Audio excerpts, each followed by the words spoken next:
Olá, queridos amigos. Estamos aqui mais uma vez para iniciar um estudo neste núcleo tão querido, nesta casa que nos acolhe, em nome de Jesus, pedindo a Ele que esteja conosco neste momento, nos abençoe e que nos dê discernimento, né, para prosseguirmos a nossa caminhada, nosso progresso espiritual. Antes de iniciarmos o nosso estudo, nós vamos ler aqui uma lição. Essa lição é Palavras da Vida Eterna, do livro psicografado por Chico, do Espírito de Emmanuel, e a lição se intitula Diante da Justiça. Meus irmãos, que aproveita se alguém disser que tem fé e não tiver as obras. Porventura, a fé pode salvá-lo? Isso está em Tiago. Estranha a norma do homem quando julga possuir as chaves da vida superior, simplesmente por manter a fé, como se bastasse apenas convicção para que se realize serviço determinado. Comparemos fé e obras como a planta e as construções. Sem plano adequado, não se ergue edifício em linhas corretas. Note-se, porém, que o alejão arquitetônico, improvisado sem plano, ainda serve em qualquer parte para albergar os que jornadeiam sem rumo. E o projeto mais nobre, sem concretização que lhe corresponda, não passa de preciosidade geométrica sentenciada ao arquivo. Um viajante transportará consigo vasta coleção de croquis, pelos quais se levantará toda uma cidade. Mas se não dispõe de uma tenda a que se abrigue durante o aguaceiro, de certos desenhos, conquanto respeitáveis, não impedirão que a chuva lhe encharque os ossos. Possuir uma fé será reter uma crença religiosa. No entanto, cultivar a fé significa observar segurança e pontualidade na execução de um compromisso. Ninguém resgata uma dívida unicamente por louvar o credor. À vista disso, não nos iludamos. Asseguremo-nos de que não nos faltará a bondade divina, mas construamos em nós a humana bondade. Por muito alta confiança de alguém no poder maior do universo, isso por si só não lhe confere o direito de reclamar o bem que não fez. Em português. O nosso estudo de hoje, ele é bem simples, mas que merece de nós toda a atenção toda vez que nós nos deparamos com ele, né? Trata-se do capítulo 4, ninguém poderá ver o reino de Deus se não nascer de novo. E aí eu me pergunto, o que Jesus quis dizer com isso? Ninguém poderá ver o reino de Deus se não nascer de novo. E aí, nestes itens, né, no item 1 ao item 17, vou aumentar aqui, o que nós temos são dois conceitos importantíssimos que sempre nortearam, né, as religiões. Norteiam, inclusive, as religiões, né, os credos, as crenças, que é a ressurreição e a reencarnação.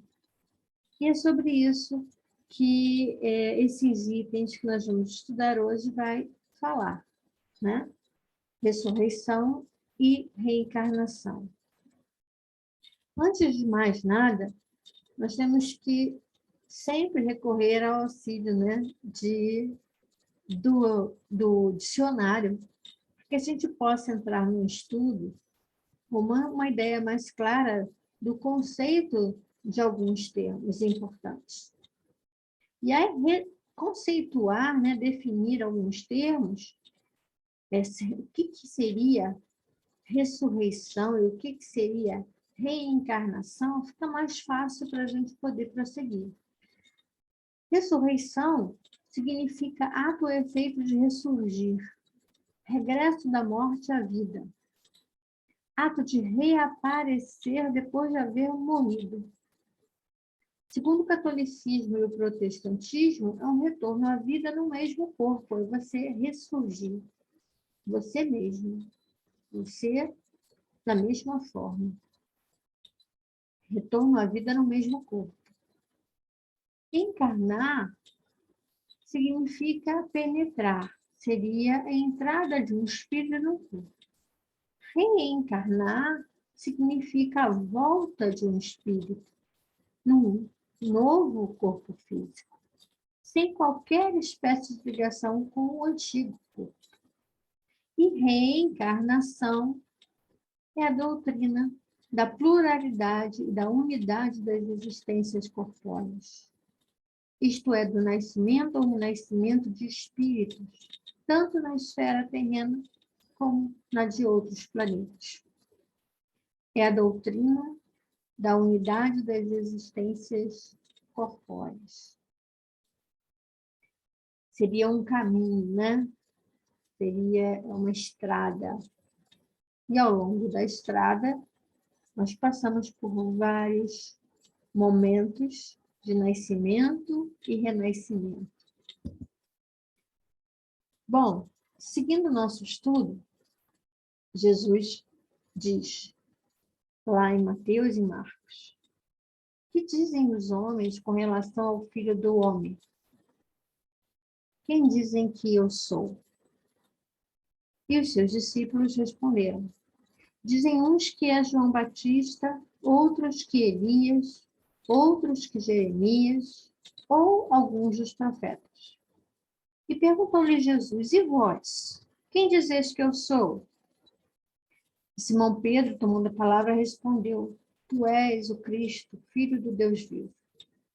Replicou-lhe Jesus, bem-aventurado és. Bem-aventurado és, Simão, filho de Jonas, porque não foram a carne nem o sangue que isso te revelaram, mas meu Pai, que está nos céus. Aqui a gente já começa a ter alguns indícios, né, de que carne e sangue, vínculos materiais, né, podem não ser o suficiente para a gente nascer e renascer. Né? Então, o que Jesus nos mostra é que existe mais do que esse vínculo, né, de carne e sangue, porque Deus, ele não, né, nós sabemos que Deus é uma força superior, e Deus não geraria, né, não teria um filho de carne e de osso, né? Então, nós temos uma outra visão a partir dessa colocação de Jesus. Em seguida, Jesus coloca também para os seus discípulos. Por que dizem os escribas ser preciso que antes volte Elias? Os discípulos perguntam. E Jesus lhes respondeu, é verdade que Elias há de vir e restabelecer todas as coisas. Mas eu vos declaro que Elias já veio, e eles não o conheceram e o trataram como lhes aprouve. É assim que farão sofrer o Filho do Homem. Então, seus discípulos compreenderam que fora de João Batista que ele falara. Vejam a a indicação, o caminho, né, que Jesus já começa a nos mostrar, e que também a gente já pode entender que naquela época existia, né, os judeus, eles eram bem confusos com relação a como existia essa ligação de alma e de corpo, né? Eles falavam em ressurreição, eles até imaginavam reencarnação, mas eles não entendiam, né, como isso se dava, e muito menos entendiam esse conceito. Então, eles não tinham clareza sobre essa situação. E Jesus, a todo momento, ele tentava colocar isso, né, nas suas conversas com seus discípulos. Então, quando ele fala que é verdade que Elias há de vir e restabelecer todas as coisas, que no caso, né, assim diziam, Jesus disse: eu vos declaro que Elias já veio. E eles não o conheceram, porque Elias não estava no mesmo corpo. Elias não estava da mesma forma que esteve antes, que se mostrou antes a eles. Isso é um outro tipo de renascimento, é um outro tipo de retorno, né? E esse conceito, né, ficava confuso para os judeus naquela época. E antes disso, a gente também tem, né, uma coisa interessante, antes da gente discutir a questão do nascer da água, do nascer do espírito, era que criam os judeus que um homem que vivera podia reviver, sem saberem precisamente de que maneira ou de que, de fato, eles viriam novamente ao convívio dos mesmos. Eles tinham essa noção, né? Só que, como eu falei para vocês, eles não tinham essa clareza.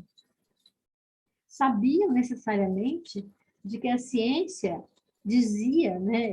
A ciência, eles sabiam, né? Que o corpo ele se desintegrava. Só que naquele instante, para eles também ainda era muito difícil resgatar, né, essa condição de que como a pessoa poderia voltar, né? E aí tem uma parte que Jesus vai travar, vai conversar com Nicodemos, né? Onde Nicodemos fala para ele: Mestre, sabemos que viestes da parte de Deus para nos instruir como um doutor. Porquanto ninguém poderia fazer os milagres que fazes, se Deus não estivesse com ele. E Jesus lhe respondeu: em verdade, digo-te, ninguém pode ver o reino de Deus se não nascer de novo. E disse-lhe Nicodemos: como pode nascer um homem já velho? Pode tornar a entrar no ventre de sua mãe para nascer segunda vez? O grau de confusão era tanto, né, que até a gente mesmo, quando não entende um pouco a questão da reencarnação, quando não estamos dentro da doutrina espírita, a gente se pega um pouco confuso com relação a isso. Talvez fique mais confuso para aqueles que não vivenciam o estudo, né, como nós, do que para nós que já vivenciamos o estudo. Então, realmente fica bem confuso. Quando a gente coloca isso para um amigo que não é da doutrina, eles realmente ficam desconfiados, né? Isso acontece nos dias de hoje, com muita clareza. Então, o que é esse nascer da água e o que é esse nascer do Espírito? E por que Jesus a todo momento fala: ninguém pode ver o reino de Deus se não nascer de novo? E Jesus coloca realmente isso, a necessidade de se nascer de novo. A gente precisa evoluir, a gente precisa reencarnar, a gente precisa progredir, a gente precisa se iluminando, né? Se lapidando, burilando as nossas arestas, para a gente conseguir chegar a esse reino. Nós temos, sim, vários centelhos divinos em nós. Nós temos, sim, Deus em nós. Mas nós só vamos poder chegar a um reino límpido, né, iluminado, se nós tivermos realmente depurados todas as nossas arestas, cortado todos os nossos espinhos, né? Lapidado toda a nossa pedra bruta, porque é normal, somos normais, né? Viemos aqui para aprender, estamos reencarnados para aprender. Então, Jesus coloca isso, né? Digo-te, se o homem não renasce da água e do Espírito, não pode entrar no reino de Deus. E fala, o que é nascido da carne é carne, e o que é nascido do Espírito é Espírito. Não te admires de que eu te haja dito ser preciso que nasças de novo. O nascer das águas, existem, né, alguns estudos que já nos mostram que Jesus faz um paralelo aí, né, com o batismo, né, que acontece, né, que acontecia e que ainda acontece, mas também tem muita ligação, se a gente for pelo lado figurativo, né, com a gestação, o líquido amniótico, onde a criança é desenvolvida, né, no ventre materno.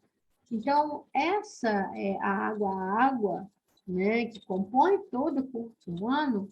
Nós somos feitos de 70% de água, né?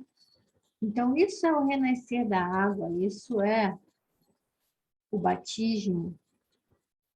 E nascer do espírito seria a natureza inteligente, né? Aquele que vem, que vai, que passa por reencarnações, que aprende, que volta, né? Que tenta sempre caminhar, se educando, aprendendo, exercitando. Somos nós, né? Nós como espíritos, não como corpo, não como sangue, não como carne, e sim como os espíritos. Porque a carne, ela fica, né? A carne, ela fica, ela não retorna ao plano espiritual. Então é isso. Não te admires de que eu te haja dito ser preciso que nasças de novo para que você encontre o reino de Deus. Mas para nascer de novo, a necessidade que o homem renasça, né? Sempre. O Espírito sopra onde quer e ouves a sua voz, mas não sabes de onde vem ele, nem para onde vai. O mesmo se dá com todo homem que é nascido do Espírito. No Espírito é a nossa fração inteligente, né?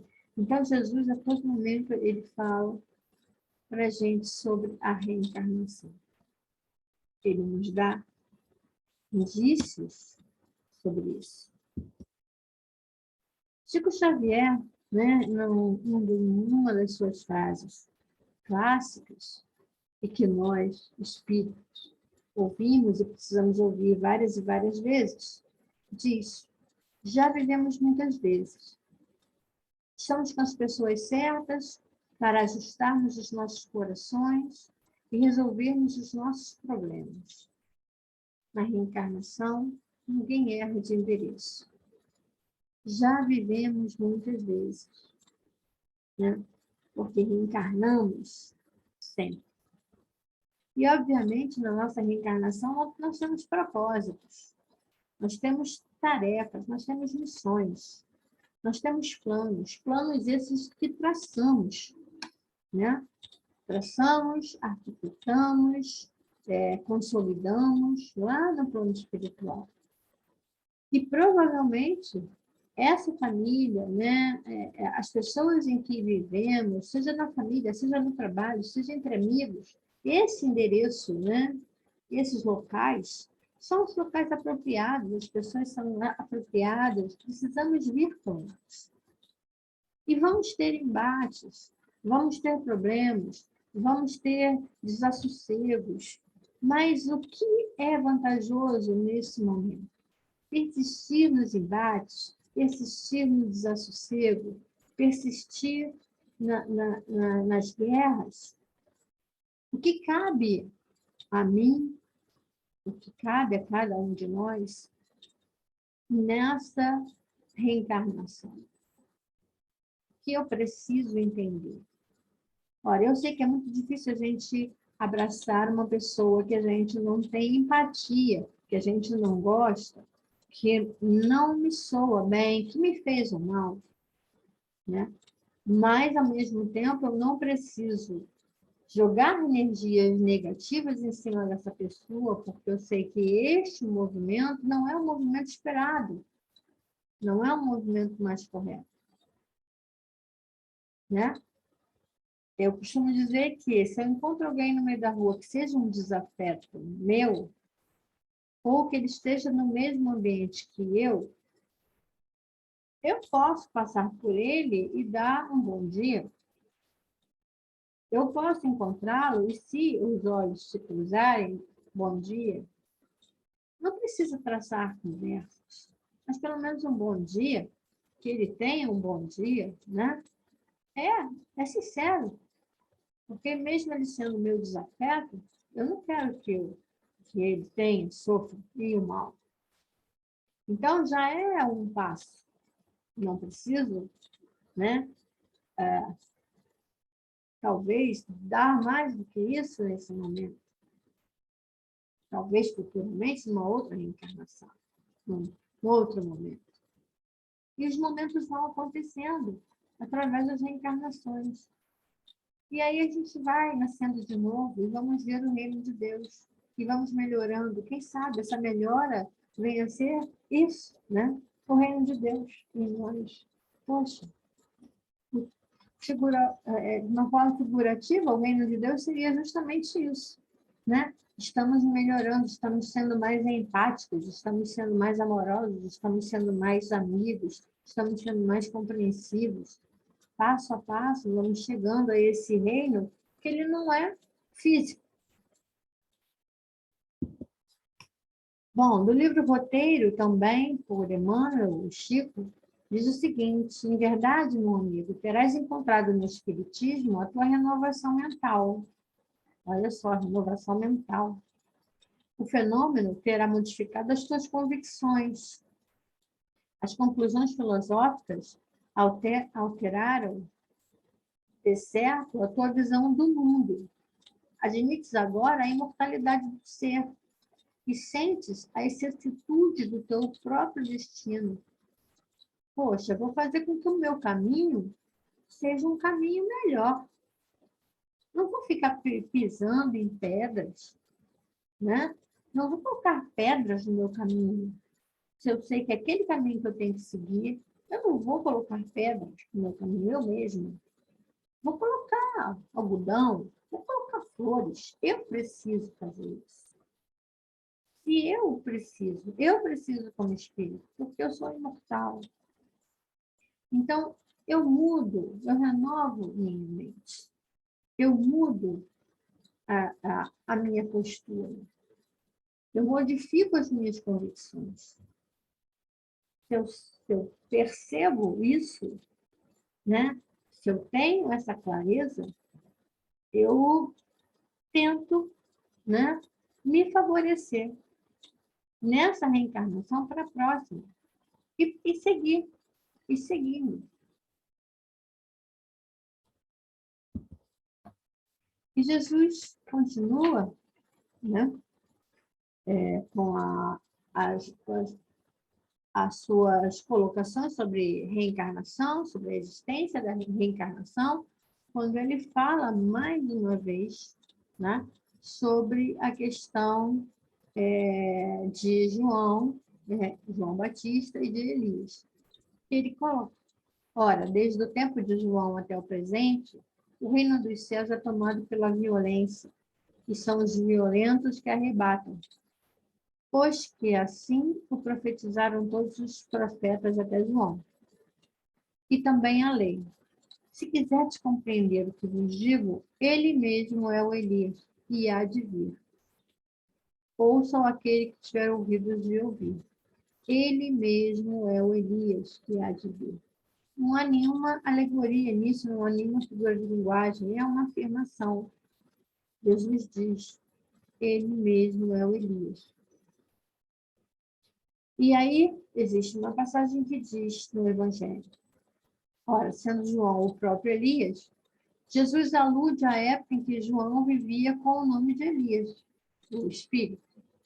Até ao presente, o reino dos céus é tomado pela violência, uma outra alusão à violência da lei mosaica, que ordenava o extermínio dos infiéis, para que os demais ganhassem a terra prometida, paraíso dos hebreus, ao passo que, segundo a nova lei, o céu se ganha pela caridade e pela brandura. Isso já é o caminho, né? Já é aquele, as nossas, as nossas aprendizagens, vamos dizer assim. O que não é mais extermínio. Como eu preciso caminhar? Como eu preciso caminhar para chegar a um lugar melhor?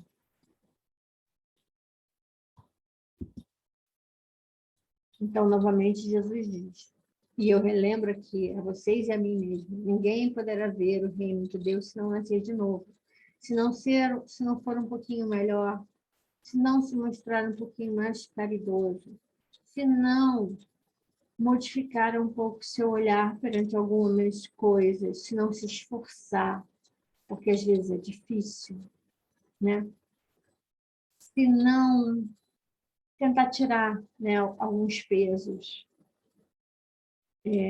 Nós precisamos fazer valer a nossa reencarnação.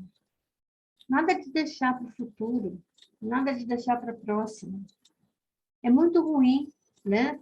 Dizem os estudiosos que é muito ruim a gente vir e deixar passar em branco uma reencarnação, porque reencarnar não é fácil, né? Nós sabemos que existem muitos espíritos precisando e querendo reencarnar. E nós, vamos dizer assim, estamos aqui, somos privilegiados. Então, não deixe para amanhã. Talvez eu possa fazer um pouco hoje, talvez não possa fazer tudo hoje, mas faça alguma coisa, né? Então, diz Chico, aí a repetição que eu coloquei anteriormente, né, com relação a ninguém erra de endereço, mas diz Leon Denis: as reencarnações são os degraus pelos quais o ser se eleva e progride. Ao se elevar e ao progredir, eu acho que tem a ver muito com se ver o reino, né, de Deus, porque a gente vai nascendo de novo. Então, é isso, a gente precisa aproveitar cada minuto dessa existência, fazendo sempre o melhor que estiver ao nosso alcance, sempre em busca do melhor para a nossa vida. E existe uma frase de Allan Kardec que eu acho que é bem interessante, a gente ouve bastante os nossos amigos palestrantes falarem, né, os nossos colegas do núcleo ou de outras palestras que a gente escuta, que a reencarnação é uma questão de justiça. Sim, porque nós estamos recebendo oportunidades, né? O ano tem 365 dias. Toda vez que a gente passa para um ano novo, a gente está ganhando aí mais 365 dias. Então, a reencarnação são oportunidades. E isso é justiça de Deus, é divino. Deus nos dá mais essa oportunidade. Então, o que é justo, o que é bom, Deus faz. E um amigo meu diz assim: Deus nunca erra. né? Deus nunca erra. É justo, é bom, é misericordioso. E passando para o nosso tempo final, eu trouxe para vocês uma história que a gente normalmente fala com as nossas crianças na evangelização, porque eu gosto muito de poder falar de uma maneira fácil, para que elas possam entender. E eu trouxe também para a gente, porque eu acho que as coisas lúdicas nos facilitam também um pouco a compreensão. Então, a história é mais ou menos assim, é sobre a Julieta, que é uma menina. Então, a Julieta é uma menina muito curiosa, tudo ela pergunta à mãe, tá? E chegou uma vez que ela perguntou à mãe dela: mãe, por que uns nascem ricos e outros pobres? Por que alguns são doentinhos e outros não? Não. E a mãe dela disse assim: filha, vem comigo, vou te levar até o seu guarda-roupa. E ela pergunta à mãe: mãe, o que isso tem a ver com as perguntas que eu fiz para a senhora? E a mãe responde: vou mostrar, vem comigo. Abriu o guarda-roupa e mostrou a Julieta todas as roupinhas que estavam lá. E disse assim para ela: filha, se nós tivermos que sair um dia de frio, o que você vai escolher para vestir? Ah, um casaco, mãe. Um casaco, uma calça comprida, vou botar uma bota. Ótimo. E se a gente for à praia? Ah, um biquíni, mãe, né? Isso. E se a gente for para o piquenique? Ah, vou botar um short, uma camiseta. Muito bem, filha, é isso. Então, filha, veja seu corpinho ali no espelho agora. Seus cabelinhos, seus olhinhos, seus bracinhos, tudo isso é uma roupinha do espírito, sabia? Roupinha. Sim. Lembra nas suas aulas de evangelização? Você aprendeu que nós somos todos espíritos e que o espírito nunca morre, não é? Pois é. E o corpo é a roupa que o espírito precisa vestir para encarnar. E cada corpinho é uma roupinha especial para as necessidades de cada pessoa. Do mesmo modo que você pode trocar a roupinha conforme o tempo e conforme a necessidade, o espírito troca de corpinho conforme precisa. Por isso, filha, é que tem tantas diferenças entre as pessoas. É por causa da necessidade, filha, de cada um. Mas, mãe, algumas pessoas têm um corpinho doente. Isso é castigo de Deus, então? Não, filha. É apenas o corpinho necessário ao aprendizado do espírito nesta encarnação. Com a reencarnação, o espírito troca de corpo, assim como você troca de roupa. Só porque ele tem um corpinho doente nesta vida, não quer dizer que ele vai ficar assim para sempre. Quando for necessário, ele trocará de corpinho. Nossa, exclama Julieta. E tem mais, filha. Essa roupinha, que é um corpo físico, é uma roupinha emprestada por Deus. Então, temos que cuidar muito bem dele. O que você acha quando alguém te pede emprestado alguma coisa e te devolve ela toda quebrada? Eu fico triste, mãe. Fica parecendo que a pessoa pediu emprestado e nem ligou. Não tem cuidado. Pois é, filha. Por isso que temos que devolver o corpinho para Deus no melhor estado possível, não é? Então, mamãe, um dia eu também vou trocar de corpinho? Todos nós, querida. Todos nós aqui no plano físico nascemos, vivemos, envelhecemos, desencarnamos, vamos para o plano espiritual e depois nascemos novamente em outro corpinho. É a reencarnação. É isso, queridos. Muita paz a todos.